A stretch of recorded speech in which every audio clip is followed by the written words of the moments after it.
A gente vai falar agora, esse primeiro espaço de fala, eu vou tentar ser o mais breve possível, a gente tinha separado 30 minutos para cada, né, para mim, para o Cacau, e depois deixar vocês falarem, mas eu vou tentar abreviar esse tempo. Né? Esse primeiro momento, ele vai ser mais conceitual, para a gente entender a dimensão do problema e por que às vezes o debate parece, e com muita frequência mal qualificado, dentro daquilo que a gente esperaria de um debate mais saudável, mais fundamentado e ponderado sobre direita e esquerda.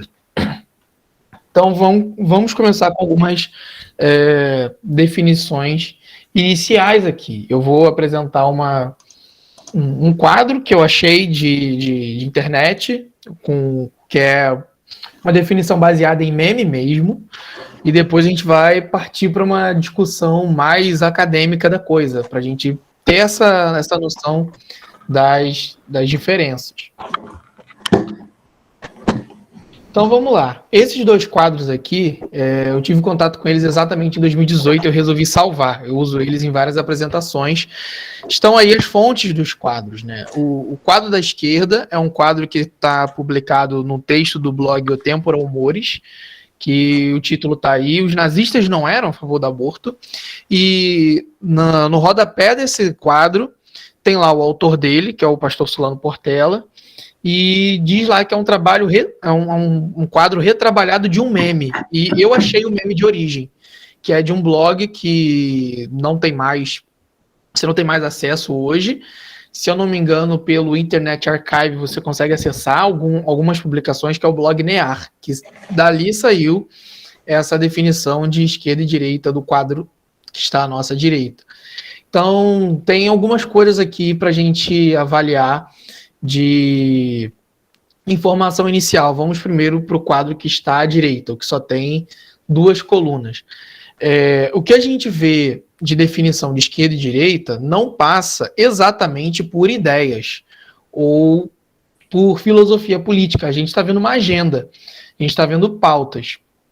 Então, os primeiros itens: a favor do desarmamento, contra o desarmamento, sobre crime, sobre intervenção do Estado. Isso são pautas que fazem parte de um programa político, não uma reflexão sobre qual é o propósito da comunidade, da vida em conjunto, qual é o propósito das relações de relações comerciais ou outros tipos de relação que a gente tem em comum.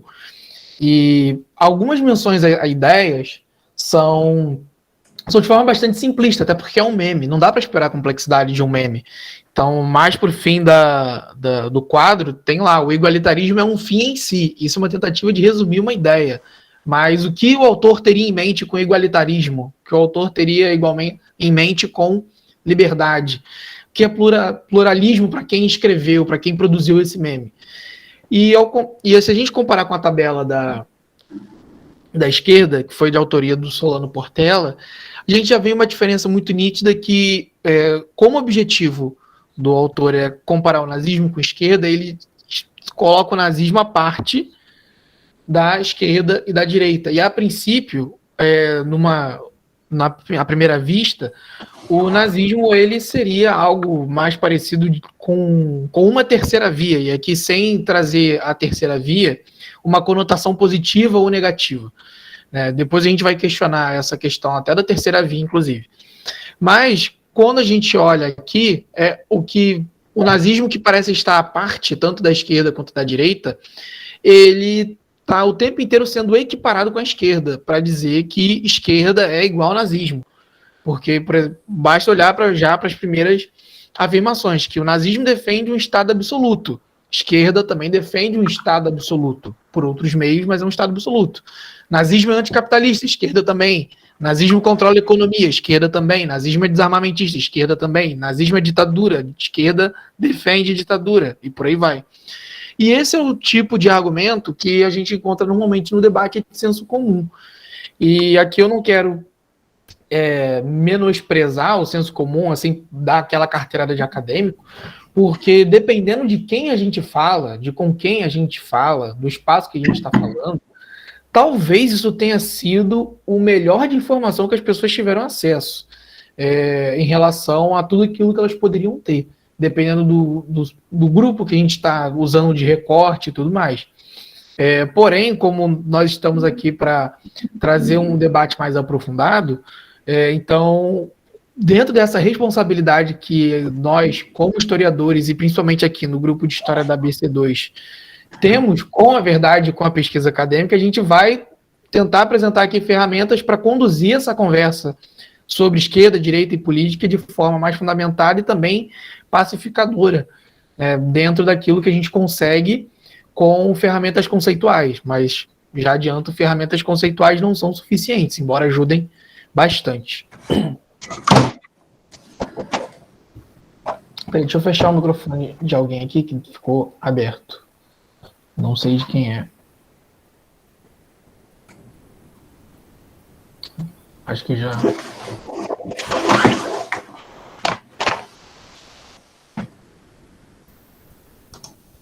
Foi. Vamos seguir.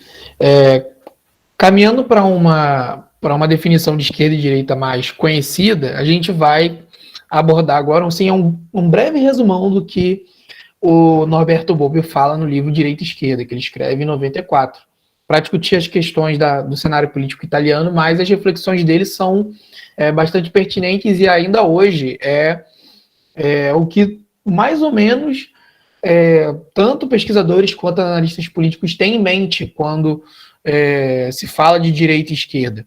Então ele proporcionou uma reflexão renovada sobre o que são essas classificações.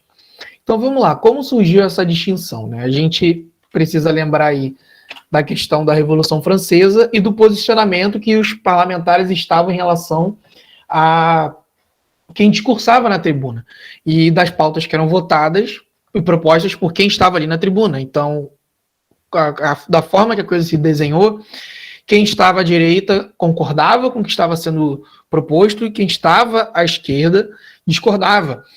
E o Bobbio ele vai apresentando de forma breve como que essas definições elas foram sendo ampliadas da concordância e discordância para questões mais profundas, como a aprovação do direito real ao veto absoluto do que era proposto em Assembleia e da rejeição do direito do rei ao veto absoluto, de que a vontade do rei precisava ser contrabalanceada pela Assembleia. Daí, mais para frente, para a fase final da Revolução, torna-se uma disputa entre quem está à direita tende a concordar mais com a permanência da monarquia e quem está à esquerda no parlamento tende a concordar mais com a superação da monarquia. E isso depois ganha uma proporção de, a gente pode dizer assim, disposição política para um projeto mais revolucionário e, no caso de quem está à direita, para restauração, para tentar dar uma vida maior para o antigo regime. Então, o Bobbio ele vai tentar definir como que dentro dessa linha, dentro dessa díade, como ele fala, esquerda e direita funcionam. E ele vai dizer que, em termos de conteúdo, esquerda e direita são, em primeiro lugar, antitéticas. É impossível estar em dois lugares ao mesmo tempo. Ou você está na direita ou você está na esquerda. E sempre estar em um lugar é estar em oposição ao outro. E também, esquerda e direita são exaustivos. Em que sentido? Não existiria um tipo de pensamento político, uma doutrina, uma filosofia política que possa ser ao mesmo tempo classificada de esquerda ou direita.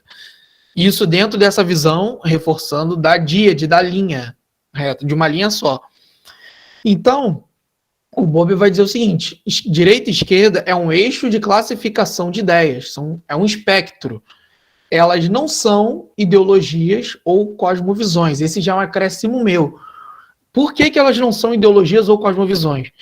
Porque, mesmo dentro desse perfil da linha reta, que define de um lado direita e do outro esquerda, existem várias formas de estar na esquerda, existem várias formas de estar na direita. Não existe uma única direita ou uma única esquerda. Mas, uma vez que você está em um lugar, no caso, na direita, por exemplo, Você não pode estar ao mesmo tempo na esquerda. É excludente. É um conceito polar, como se chama. Então, às vezes a gente cai em confusões porque dizem que existe um direitismo e um esquerdismo, quando isso não é aferível nas fontes, na documentação e na história da reflexão política. Porque, uma vez que esquerda e direita servem para classificar ideias, elas não podem ser ou estar na mesma ordem que as ideias que estão sendo classificadas. A mesma coisa cosmovisões. Não existe uma cosmovisão de direita e uma cosmovisão de esquerda. Porque a cosmovisão, por definição, ela está além da ordem das ideias que esquerda e direita estão sendo classificadas. Cosmovisão é mais profunda. Existe uma cosmovisão materialista que se manifesta em ideias de esquerda e ideias de direita. Existe uma cosmovisão naturalista que se manifesta em ideias de direita e de esquerda, e por aí vai. Então, muitas das vezes, essas confusões, porque esse tipo de terminologia, ideologia, cosmovisão, são correntes até num debate mais de senso comum, sem a gente parar para pensar por que eles estão sendo usados, como, por quem, com qual interesse, a gente cai muito fácil em certas confusões que, na verdade, são mais armas retóricas de uma guerra cultural de momento e menos uma análise detida, uma reflexão sobre qual é o cenário em questão para que a gente possa agir tomando decisões mais informadas, melhor informadas. Uma outra coisa que o Bob comenta é que essa díade, esse eixo direita-esquerda, poderia ser usada em 3 formas. A primeira é descritiva, ou seja, ela apenas relata, narra para a gente como a situação política de momento do Brasil estaria funcionando. Ela pode ser usada no sentido axiológico, ou seja, normativo, de como as coisas deveriam ser, ou ainda no sentido histórico, mostrar como as ideias políticas foram se desenvolvendo. E depois ele vai dizer que essa díade de direita e esquerda ela é necessária. Não dá para pensar política sem direita e esquerda, porque díades, conceitos polares, fazem parte da estrutura cognitiva humana. Calor e frio, bondade, maldade, beleza, feiura. Ele vai dizer que isso faz parte da estrutura humana de pensamento, então não dá para abrir mão disso, inclusive, na hora de pensar a política. E depois, ainda no livro Esquerda e Direita, ele vai apresentar quais são as críticas que são feitas a essa díade. Então, ela, primeiro, não dá conta da complexidade, ela fica presa ao passado ideológico da Guerra Fria. No contexto do Norberto Bobbio, normalmente assumia-se que esquerda era sinônimo de comunismo, marxismo, e direita de capitalismo. Ele vai criticar, relativizar um pouco isso. Ela torna a polarização política algo necessário, porque se você só tem uma linha medindo as coisas, e só se pode estar de um lado e não de outro, então sempre quem está do outro lado é o inimigo a ser derrotado. E também ele vai dizer que não explica similaridades de prática ou ideias entre filosofias políticas, entre ideologias que estão na direita ou na esquerda, porque essas aproximações existem. Então, como que ele vai enxergar o problema? Deixa eu acelerar aqui para a gente não perder tanto tempo assim. Dentro dessa divisão da linha tradicional, o Bob vai dizer que tem os extremos, que seriam a extrema esquerda e a extrema direita.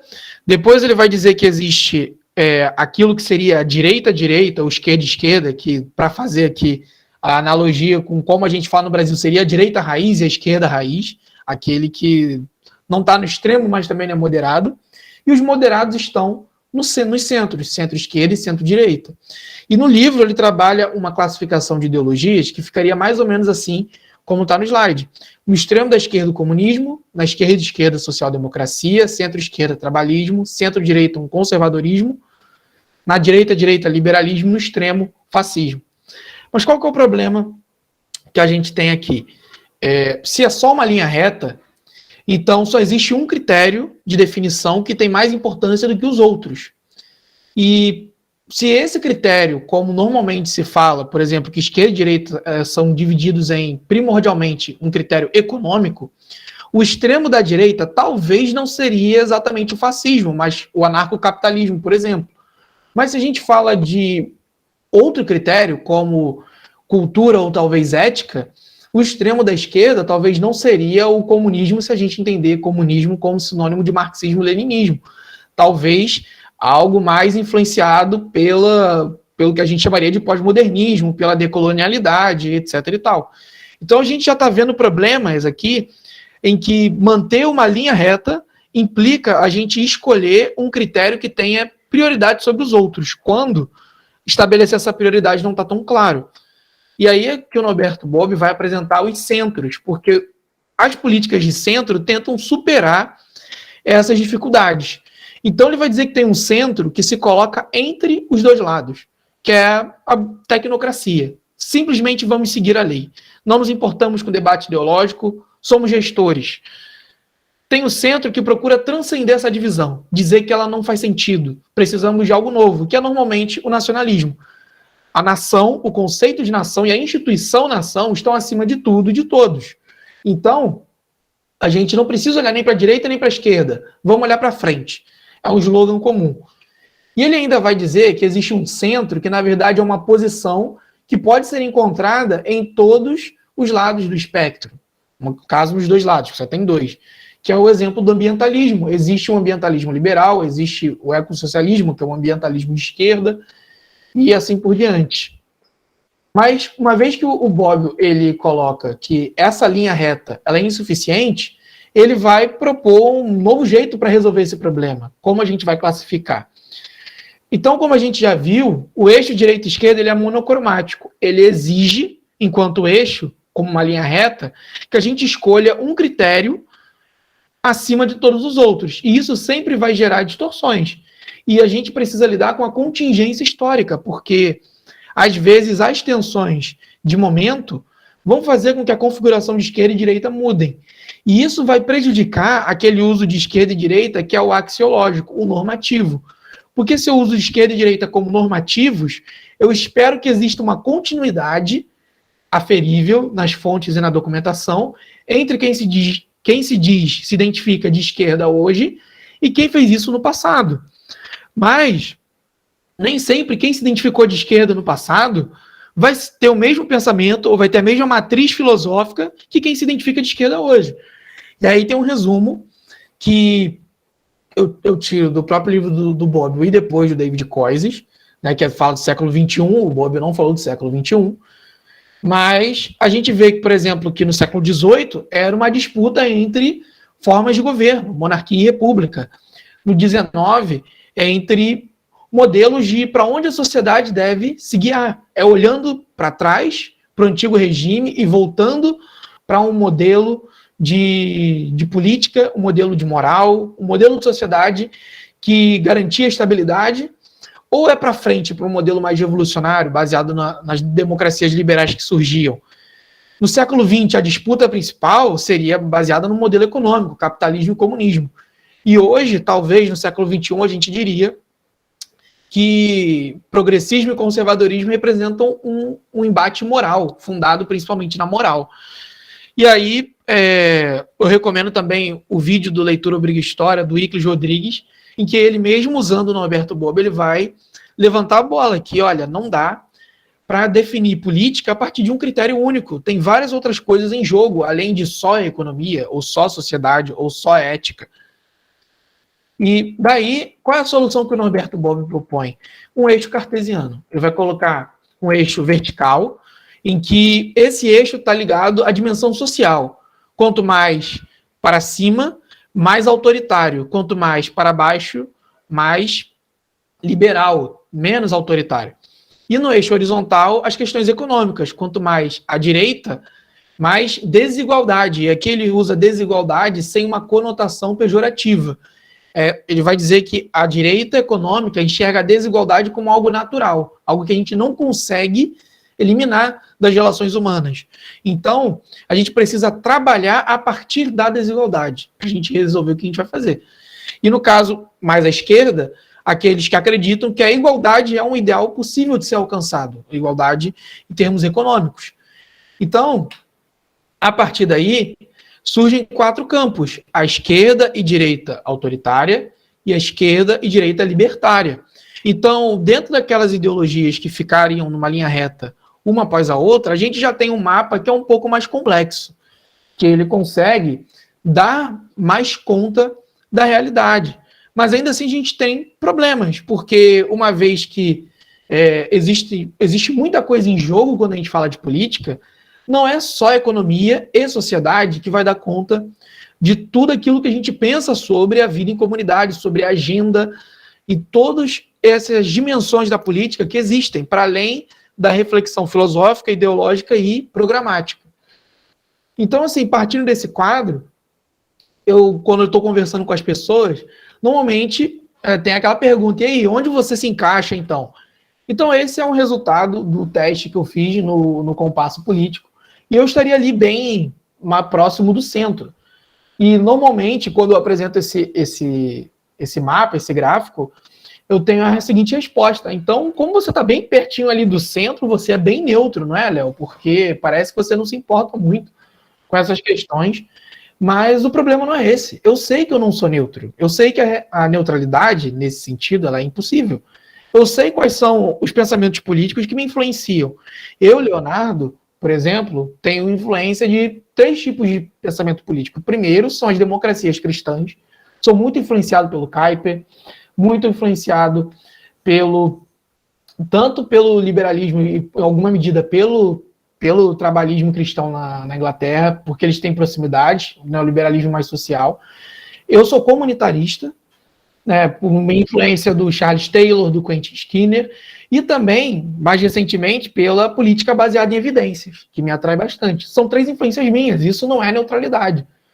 Mas, quando a gente olha para essa escala aqui, por conta da forma que eu entendo minha trajetória de reflexão política, de estudos e da minha experiência de vida, a classificação da forma que eu penso, ela escapa aquilo que ficaria mais propriamente dito na direita e na esquerda, seja ela autoritária ou libertária. E talvez a maioria das pessoas, quando, por exemplo, eu coloquei esse gráfico, esse teste para os meus alunos no seminário fazerem, muitos deles se diziam de direita ou de esquerda e se viram mais próximos do centro. Ou então, o que é engraçado nesse caso desses testes, embora não seja uma medida mais acadêmica, alguns se diziam fortemente de direita ou de esquerda e se viram em posições opostas por conta dos gráficos, dos critérios de classificação, e foram pegos no susto. Como assim eu sou de direita, eu defendo propriedade privada, não sei o quê, e o gráfico me botou na esquerda, e vice-versa? Por que isso acontece? E aí, a gente caminhando mais para o final, existem problemas que o Bobbio não percebe. E hoje, pela reflexão da história e da filosofia política, já dá para perceber. O primeiro deles é que o eixo esquerda e direita não pode ser reduzido. Em que sentido? Quando o Bobbio diz que eles são exaustivos, eles dão conta de toda a realidade política. E não é verdade. Porque se eles, na percepção do Bobbio, do eixo cartesiano, e aqui a gente já adiantou esse ponto, o eixo da economia e da sociedade, combinados, eles melhoram muito a nossa reflexão sobre onde as ideias políticas e os programas políticos podem ser organizados, podem ser localizados. Mas ainda assim, eles são um recorte muito pequeno e, por vezes, reducionista. Então, como eu coloquei na questão abaixo, tem a discussão filosófica mais profunda. Muitas ideologias têm matrizes filosóficas em comum. E, para usar uma linguagem mais presente no nosso meio cristão, da cosmovisão, cosmovisões em comum. E como a gente encaixa a prática, como a gente encaixa partidos que são opostos, mas, apesar dessa oposição, eles encontram uma causa em comum, da qual eles conseguem militar e conseguir realizar alguma coisa. Então, existem alguns movimentos interessantes, por exemplo, na Holanda, em que feministas e a democracia cristã se juntam para combater pornografia e abuso sexual. Então, não dá conta dessa aliança programática, esse tipo de eixo. Além disso, quando a gente pensa em termos históricos, a gente sempre vai esbarrar entre enxergar esse eixo, como esse eixo, seja ele na linha horizontal ou no eixo cartesiano, como normativo, porque se a gente lida com a trajetória intelectual de certos autores, de certos movimentos, de certos programas e agendas, muitas das vezes, um grupo que estaria na direita, mais puxado para a direita autoritária, em um período muito curto, ele passa para a direita libertária, e às vezes por acontecimentos que não têm relação direta com a reflexão política. Por exemplo, a gente sabe que as duas guerras mundiais alteraram drasticamente toda a reflexão filosófica na Europa.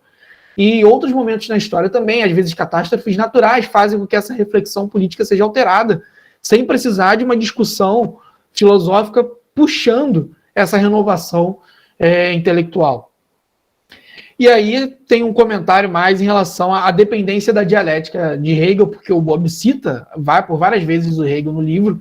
Então, tomar essa questão da dualidade, ou a gente poderia até dizer dualismo, como normativo, quando nem sempre ele é. E aí tem outros pontos para a gente caminhar aqui mais para a historiografia. A gente sabe, e vimos aqui agora no início, que a díade, o eixo esquerda e direita surge na Revolução Francesa. Surge com a Revolução Francesa. Então, assim, como que esse eixo passou a ter valor universal? Como que ele passou a ser normativo? Como que algo que era contextual da Revolução Francesa se tornou a regra para a gente entender a configuração política da França, dos Estados Unidos, do Brasil, do Japão e onde quer que fosse? E aí, eu tomo emprestado o que o Marcel Gaucher colocou no capítulo Esquerda e Direita desse livro organizado pelo Pierre Nora. É um capítulo incrível, assim, é um primor de história intelectual. E o resumo da história é que a gente tem data de nascimento de esquerda e direita. Foi uma discussão sobre se o rei poderia aprovar ou não mudanças tributárias na Assembleia. Então, o Conde de Mirabeau e o Barão de Molay, eles decidiram, olha, para facilitar a votação, quem concorda que o rei pode vetar a proposta de reforma tributária vai para a direita, quem discorda fica à esquerda. E depois, com o passar do tempo, isso vira uma gíria parlamentar. E tem documentação, e ele mostra, dos parlamentares discutindo, na sessão de tal dia, você estava na esquerda ou estava na direita? E percebam aqui o uso dos verbos. Não existia o ser de direita e o ser de esquerda, as pessoas estavam, era circunstancial. E ele vai perceber que esquerda e direita não eram normativos logo no início da Revolução Francesa, porque as divisões políticas, as polarizações, elas eram classificadas com outros nomes. Por exemplo, as cores dos partidos, vermelhos e brancos, respectivamente, republicanos e conservadores. A forma atual de esquerda e direita, ela vai surgir quando o marxismo ele ganha corpo mais institucional na França, com a formação do Partido Comunista, em que os marxistas eles vão olhar para toda essa discussão da República Francesa e dizer que, de alguma forma, toda ela reforçava algumas estruturas ligadas à burguesia e que, portanto, precisariam ser superadas pelo advento do comunismo. E aí, nesse caso, uma vez que a esquerda ela está ligada ao sentido da discordância do status quo, o marxismo ele começa a puxar toda essa semântica de discordância para ele.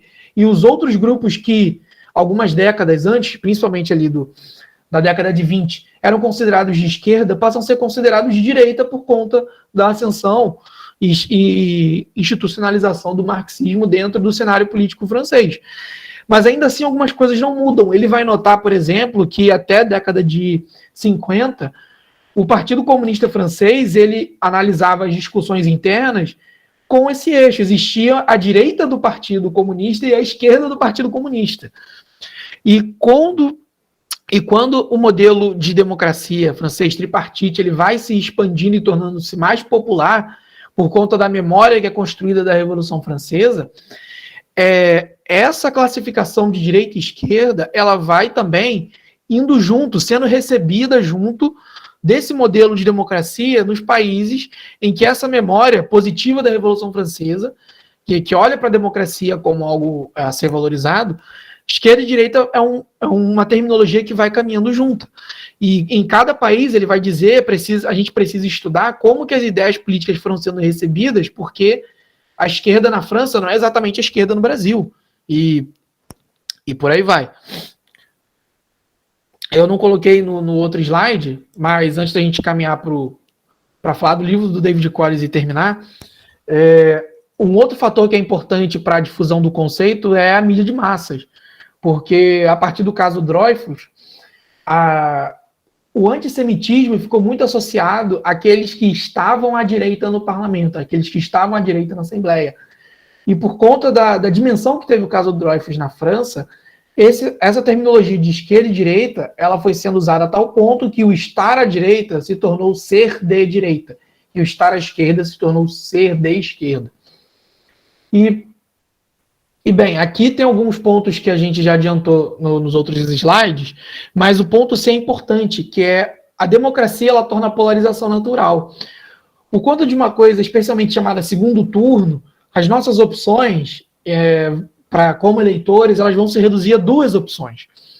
E aqueles que estão concorrendo a ocupar a vaga do executivo, mesmo que eles sejam ou se identifiquem como sendo parte do mesmo espectro político de origem, como, por exemplo, se a gente tivesse 2 partidos de esquerda concorrendo, uma vez que eles querem ocupar uma única vaga, eles precisam ganhar votos daqueles que não se identificam com a esquerda. Então, surge um uso muito amplo da falácia do verdadeiro escocês. E o que isso significa? Que esses 2 grupos que estão disputando a vaga do executivo, sendo eles ambos de direita ou ambos de esquerda, vão tentar fazer com que o grupo opositor seja identificado como uma falsa esquerda, uma falsa direita. E o meu grupo seja a esquerda de verdade, a direita de verdade. E isso vai esgarçando o conceito a ponto de hoje, o Marcel Gaucher, mas não só ele, a gente viu com o Roberto Bobbio, esquerda e direita serem conceitos tão amplos que cabe tudo e qualquer coisa.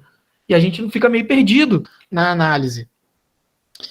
E aí, partindo para uma coisa que nem o Gaucher percebe, nem o Norberto Bobbio, o David Koizes percebe, e que é importante para a gente, é o eixo esquerda e direita não explica a diferença religiosa entre ideologias, considerando aqui religião no sentido mais da filosofia reformacional, como algo que está ali fundante do nosso pensamento, algo que dá sentido a toda a nossa existência, nosso ponto de partida do pensamento.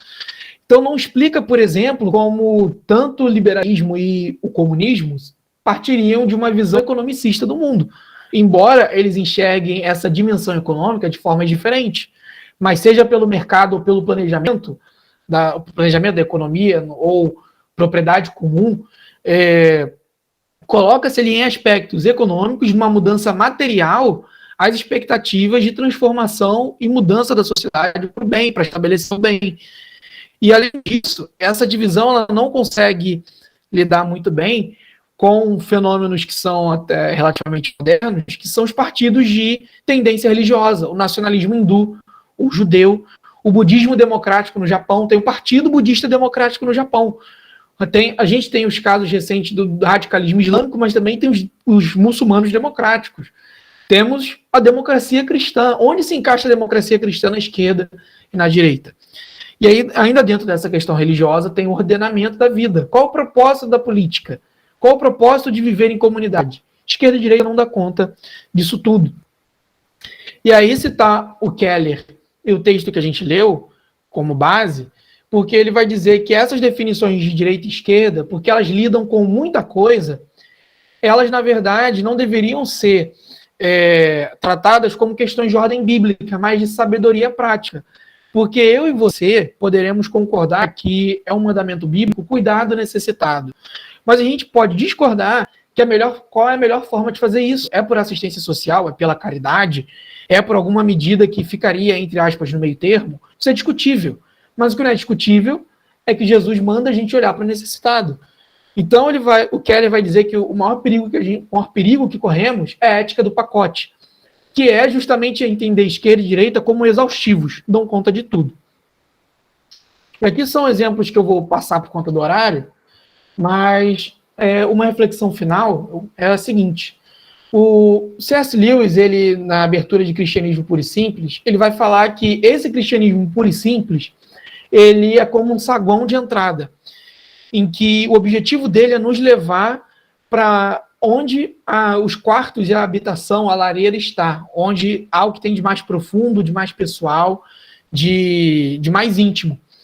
E ele vai falar que o cristianismo puro e simples, por vezes, ele é alvo, ou melhor, ele é o motor de muitas brigas entre aqueles que deveriam ser irmãos, porque o cristianismo puro e simples é só essa entrada.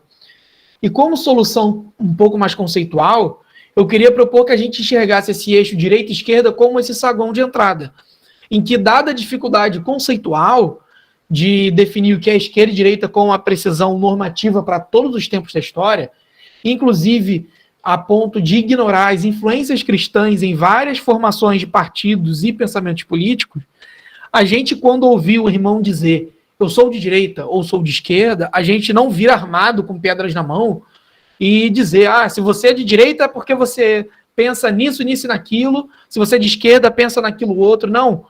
A gente toma isso como ponto de partida. O que você entende por esquerda? O que você entende dentro de economia, dentro de ética, dentro de cultura? E a gente conversa sobre a trajetória das pessoas. Porque a contradição e a dificuldade de definição não é uma contradição nossa, dos indivíduos, mas é uma dificuldade intelectual, conceitual.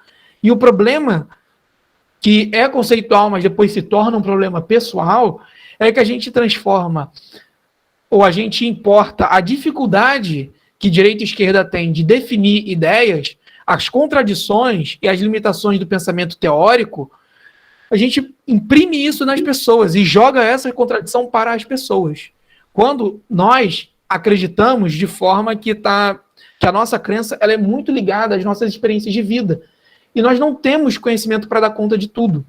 E, para terminar aqui, o problema de esquerda e direita é fundamental, quando a gente toma isso como normalizador e como bastante definido, como natural, é que a gente acha que tem categorias fixas, estáveis, para julgar tudo, todos, independente do tempo. E nós não temos.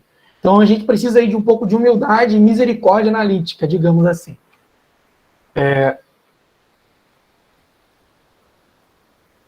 Deixa eu encerrar aqui a apresentação. Então, Cacau, a bola é contigo agora.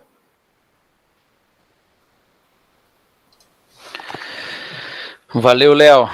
Muito boa sua apresentação.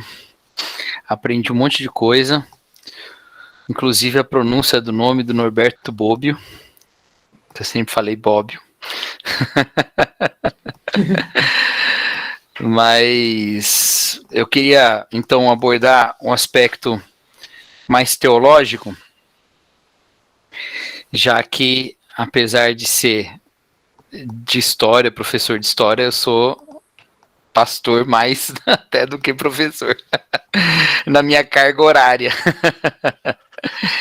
Então, eu queria trazer uma reflexão sobre por que a nossa identificação visceral com o lado político ela é problemática para a comunhão, né? E, ao mesmo tempo, por que a diversidade, a pluralidade de perspectivas na política, ela é também parte da forma como Deus age no mundo, né? Ou como Deus age através dos poderes do mundo. Eu vou também fazer uma declaração de influências aqui, como o Léo fez. O Léo se declarou ali influenciado por várias linhas diferentes, e eu não posso deixar de falar aqui dos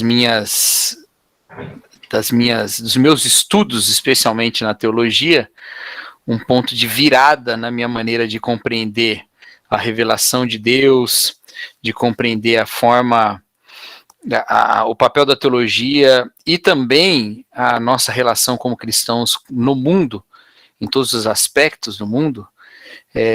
Foi um ponto de virada no meu encontro com a neo-ortodoxia, né? Eu acredito que nós temos boas contribuições dos teólogos neo-ortodoxos para nós aprendermos algumas transcendências aí de esquemas, especialmente esquemas binários, né, como direita e esquerda, mas também de outras situações e outros campos, né. E por que eu estou dizendo isso? Porque o ponto de partida da neo-ortodoxia, o ponto de partida histórico, ele é de uma provocação política, né, de um momento histórico político que força uma nova reflexão teológica, né, que é a Primeira Guerra Mundial, levando, que contou com apoio, né, a entrada da Alemanha na Primeira Guerra Mundial contou com apoio de vários teólogos alemães e que pressionou a novas reflexões teológicas, e dentre essas novas reflexões teológicas surgiu Karl Barth com uma visão sobre a transcendência de Deus. E essa visão sobre a transcendência de Deus, de um Deus totalmente outro, que ele importa, na verdade, de outro autor, um pouco do Rudolf Otto, um pouco do Kierkegaard, essa ideia de um Deus totalmente outro vai lhe dar um ponto para a crítica de transformar Deus numa ideia humana e assim relacioná-lo com uma posição política da época que era o apoio à entrada da Alemanha na guerra. Ou seja, esse Deus que os teólogos aí, que alguns dos teólogos, que eram inclusive professores dele, dizia que queria a entrada da Alemanha na guerra, esse Deus é um Deus que é uma ideia, esse Deus que está na cabeça dos seres humanos, e nós ficamos tentando identificar esse Deus com as nossas próprias pautas, né? Então ele cria um tipo de... ele muda a visão, ao invés de nós tentarmos ver em que realidade, ou em que aspectos da vida Deus está presente, de certa forma, que era algo mais típico da teologia liberal, mas não só da teologia liberal, ele fala que não, nós é que devemos entender que todos esses nossos aspectos da vida estão absolutamente distantes de Deus, separados de Deus. Deus é Deus e nós somos nós, e nós tentamos fazer as nossas coisas aqui, tentamos viver de maneira justa, mas a maneira justa dos seres humanos nunca será a justiça de Deus. Tentamos estabelecer formas de moral e de ética, mas a nossa ética nunca será a ética de Deus, e então nós precisamos, na verdade, contemplar Deus na sua alteridade e compreender que ele se revela a partir dele mesmo e não que ele é a soma das nossas boas ideias a respeito de qualquer coisa, né?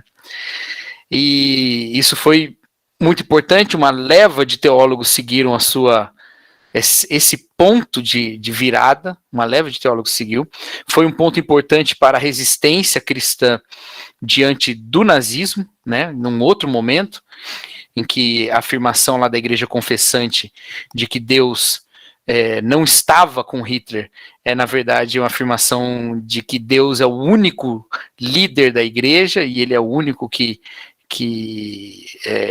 e a palavra de Deus é que fundamenta a igreja, né, a sua revelação.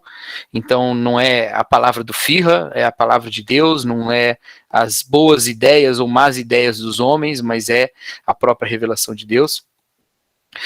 E uma série de desdobramentos surgem a partir dele, inclusive um pensamento político interessante que eu sei que o Léo gosta muito também, que é do Reinhold Niebuhr, aí do outro lado do Atlântico, nos Estados Unidos, né?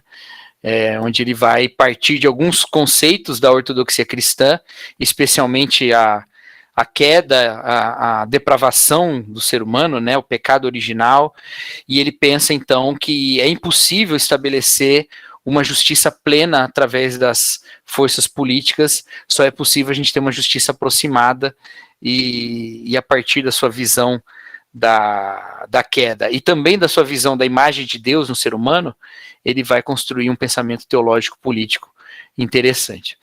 E aí, o que eu quero trazer para nosso pensamento aqui é o seguinte: se de fato Deus está distante não, mas alheio às nossas boas ideias, se ele não surge das nossas boas ideias, e se nós não encontramos naquilo que nós achamos ser mais verdadeiro, mais correto, mais justo, mas a gente o encontra exatamente na revelação que ele faz de si mesmo, e essa revelação nos alcança ou chega a nós em Jesus Cristo, né? Se é em Cristo que a gente encontra Deus, então é para Cristo que a gente tem que olhar, né? A gente não pode perder a visão de Cristo. O irmão do Reinhold Niebuhr, o Richard Niebuhr, também um teólogo pode ser considerado neortodoxo, ele vai partir dessa ideia de tentar encontrar Cristo e ele vai fazer uma análise da participação do cristão na cultura, mas mudando os termos. Eu sou muito chamado para falar sobre isso em igrejas, né? Especialmente para jovens. Vem falar aqui sobre o cristão e a cultura, né? É como se o cristão fosse um agente externo à cultura e ele tem que pensar o quanto ele se envolve com essa cultura diferente dele, né? O quanto que ele entra nessa cultura ou não.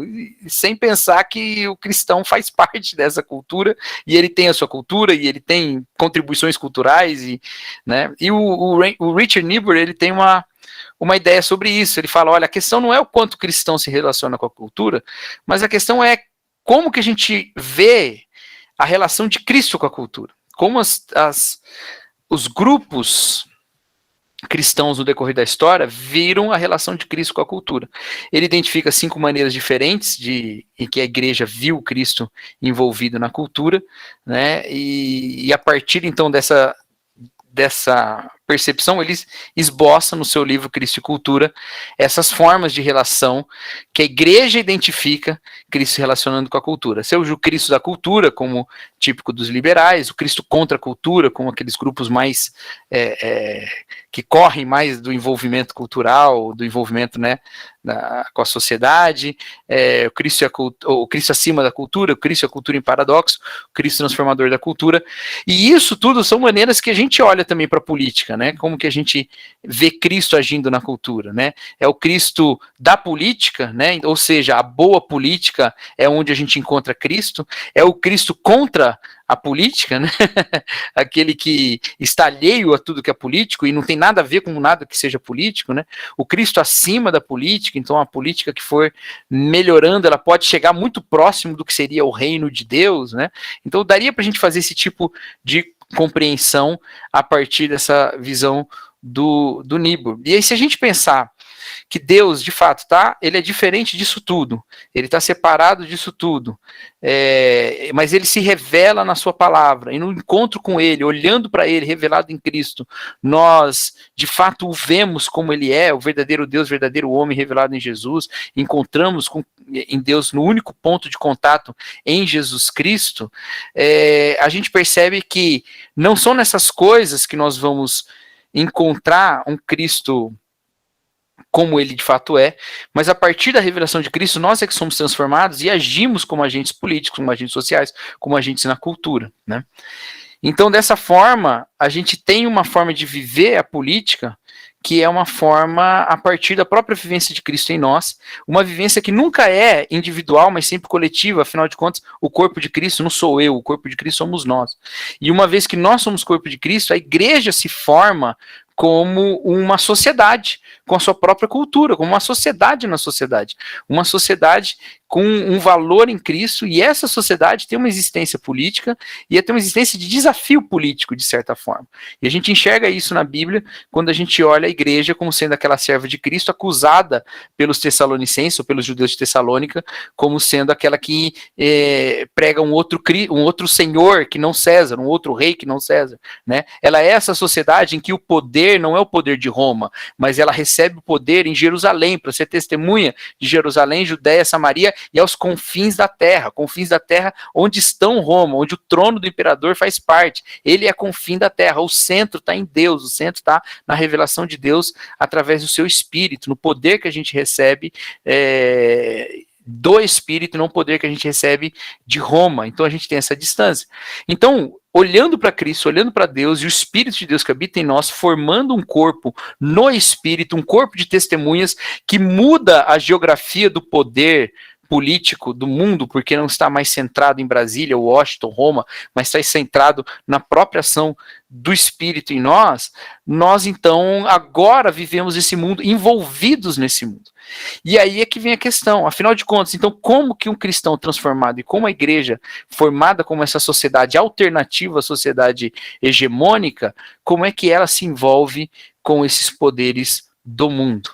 Eu gostei muito da fala do Léo, quando ele trouxe a nossa reflexão, que direita e esquerda são, a princípio, questões situacionais e não questões de identidade imutável, né?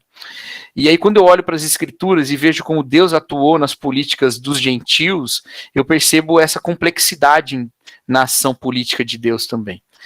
E o grande exemplo para mim é quando a gente olha para o exílio, né? Eu não gosto de olhar muito para Israel e Judá e os hebreus e pensar como é a nossa política a partir deles, porque nós somos gentios, né?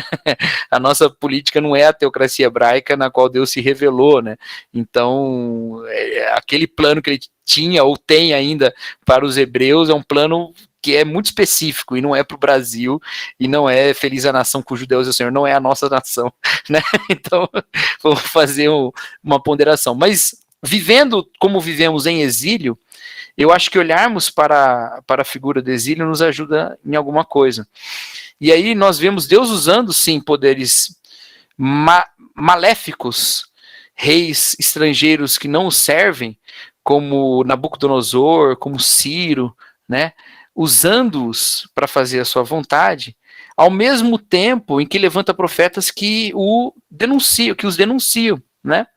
Então, quando a gente vê Nabucodonosor reinando no período do exílio, colocando Daniel ao seu lado como um auxiliar ali privilegiado e fazendo parte daquele governo, ainda que como escravo, ele não tinha tanta escolha assim, eu sei, mas mesmo assim atuando, digamos assim, de maneira mais positiva através do poder político do Império da Babilônia, sendo Nabucodonosor um rei muito pior do que qualquer presidente que o Brasil já teve, né? É bom ressaltar isso. Não tem nenhum presidente que o Brasil já teve, tem ou terá no futuro próximo, não sei muito sobre o futuro, né, que seja pior do que foi Nabucodonosor em termos de direitos humanos ou qualquer coisa que você queira usar como critério de justiça, né, mas ainda assim estava lá, Deus usando esse cara e estando Daniel ali do lado como um profeta de Deus. Ao mesmo tempo você tem Jeremias, que a partir do capítulo 50 do seu livro, desfere profecias terríveis contra a Babilônia, criticando a Babilônia, né, profetizando a partir de Deus, mesmo que tenha dito na sua carta aos exilados para que o povo ore pela paz da cidade.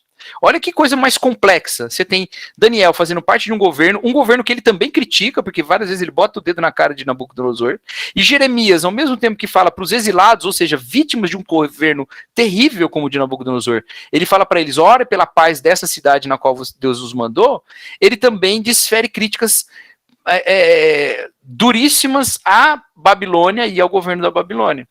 Então, onde que Deus está nessa situação de Nabucodonosor? Ele está na situação ou ele está na oposição, né? Ele está na direita ou ele está na esquerda do Império Babilônico? Na verdade, ele está atuando dos dois lados.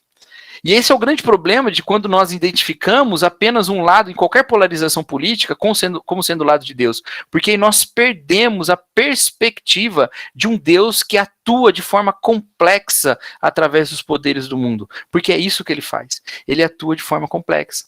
Então, eu, como sendo um cristão que tem uma perspectiva política pessoal e uma visão que me orienta, digamos assim, não que me orienta, mas a qual eu estou me orientando no atual momento, eu dou graças a Deus, porque na igreja há gente que pensa de maneira diferente de mim. Porque se não houvesse dessa forma, significaria que eu estava perdendo alguma coisa de Deus, né? Eu estou perdendo alguma coisa da ação de Deus. Ao mesmo tempo, os irmãos que pensam de forma diferente de mim precisam dar graças a Deus, porque tem gente que pensa como eu e fazem parte da igreja, né? Porque os profetas de Deus falam da parte de Deus, mesmo que falem coisas que estão em sentidos opostos no nosso estabelecimento político, na maneira como a gente enxerga a polarização, a divisão, as correntes políticas, o que quer que seja, porque Deus não está nessas coisas. Deus é Deus e ele se revela na sua palavra. Ele não está revelado nessas coisas. Nós não estamos caçando Deus em programa de governo, nós estamos encontrando Deus em Cristo revelado nas Escrituras, testemunhado ali pelos autores bíblicos. Então, nesse aspecto, eu acho que nós precisamos celebrar a diversidade política da igreja. em paz. Isso que é o mais difícil. Celebrar em paz, porque a gente precisa celebrar que a igreja é diversa, porque se a igreja fosse só uma coisa, a gente ia ter um grande problema nisso, gente, que significa que Deus tem partido, que Deus tem o seu governante, e ao mesmo tempo significaria que esse governante está como Deus, ou ele está tão perto de ser como Deus, que ele é o cara que merece uma confiança, quase que uma confiança que a igreja deve somente a Deus. Isso é um grande problema, né? Então, Deus estará na situação e Deus estará na oposição. Como está atualmente, ele estará também na próxima vigência aí política. E a gente tem que dar graças a Deus, porque Deus terá os seus filhos atuando dos dois lados, né? E terá gente votando dos dois jeitos. E essa diversidade política é um sinal de que Deus está acima de todos nós e que Deus está separado das nossas boas ideias, mas Ele é que se revela independente delas. Assim, eu acho que a gente tem algumas lições que a gente pode tirar para viver uma vida em comunhão nesse sentido, né? Em primeiro lugar, eu devo resistir à tentação de atribuir um valor de perfeição moral ao voto, né? Há pessoas que, por amarem muito Jesus Cristo e buscarem muito a justiça do reino, elas votam na direita. E há pessoas que, por amarem muito Jesus Cristo e buscarem muito a justiça do reino, votam na esquerda. E fazem isso com o mesmo nível de apego a Jesus. Porque a gente não vê tudo, e porque é impossível a gente estar dos dois lados ao mesmo tempo, é uma questão antitética, né? Como o Léo colocou ali. Eu sei que ele apresentou discordância depois disso, mas acho que no momento que a gente está de posicionamento da eleição, não dá muito mais tempo em uma semana para alguém estar dos dois lados. Na urna você vai ter que estar de um lado só, né? Então, graças a Deus, porque há gente na igreja dos dois lados, né? Então a gente precisa tirar essa questão, né? Para citar um irmão claramente reconhecido com a direita em autodeclaração, né? O Iago Martins, ele diz uma coisa muito interessante, ele fala assim: eu sou uma pessoa de direita, liberal economicamente, sempre votei na direita na minha vida, e eu conheço cristãos que são muito melhores cristãos que eu e que se consideram de esquerda, né? Então, esse tipo de postura humilde é uma postura que a gente precisa ter, tirando do voto essa carga moral. Até porque um voto pode ser pior que o outro, sim, pode ser. Pode ser, com certeza. Mas as motivações podem ser puras ainda que a pessoa esteja enganada, né? Então, dificilmente essa questão vai falar sobre a moralidade pessoal do eleitor. Em segundo ponto que a gente aprende disso, que de fato a igreja é composta por gente diferente, Deus atua de maneiras diferentes na política, e quando isso acontece, certamente é porque o que nos identifica não pode ser a questão política, né? O que nos identifica como cristãos não pode ser a questão política. Se Deus atua de fato de maneiras diferentes, nós precisamos nos identificar em Jesus Cristo mesmo. Então, uma diversidade política da igreja nos purifica a visão para o que realmente nos une. Se a gente tivesse uma igreja totalmente de direita, a gente confundiria Jesus com os ideólogos da direita. E Jesus não é o ideólogo da direita, Jesus é Jesus, o ideólogo da direita é uma outra coisa, né?